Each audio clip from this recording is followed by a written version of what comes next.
Welcome, students, to the mysterious world of Edgar Allan Poe. Today, we're diving into the life of the man behind some of the most haunting and beautiful works of literature ever created. Grab your quills or pens and prepare to explore the tragic yet fascinating story of one of America's greatest writers. Let's start at the beginning. Edgar Allan Poe was born on January 19, 1809 in Boston, Massachusetts. He was the second child of David and Elizabeth Poe, both traveling actors. But Poe's early life was far from stable. His father abandoned the family in Poe's infancy, and when he was just 3 years old, tragedy struck. His mother died from tuberculosis, leaving young Edgar with no one to care for him.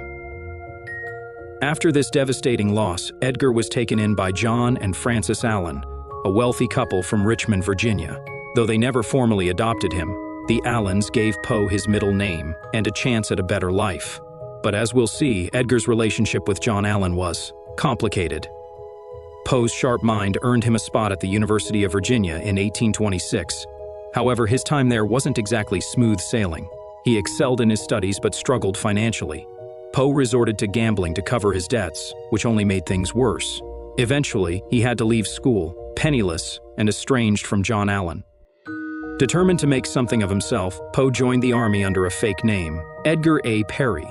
But even the military couldn't keep him steady. He dropped out of West Point after a brief stint. After leaving the army, Poe turned to his true passion, writing.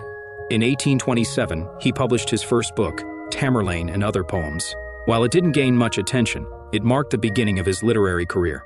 Over the years, Poe worked as an editor for various magazines, gaining a reputation for his sharp criticism and incredible storytelling. During this time, Poe married his cousin, Virginia Clem. She was only 13 when they wed, but despite the unusual age difference, their relationship was reportedly a loving one. Tragedy seemed to follow Poe wherever he went. In 1847, Virginia passed away from tuberculosis, a devastating blow that deeply influenced his work.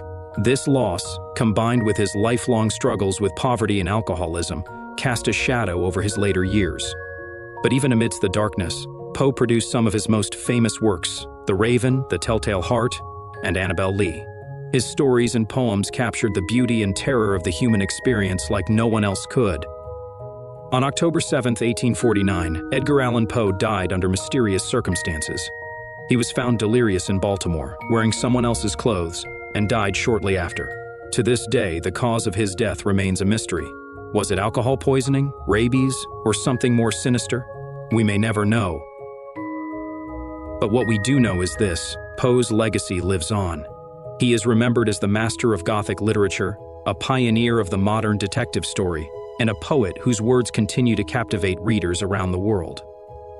Thank you for joining me on this journey through the life of Edgar Allan Poe. His story is one of hardship, creativity, and resilience, a reminder that even in the darkest times, brilliance can shine through. Now it's your turn to explore his works and uncover the genius of this literary legend. See you next time.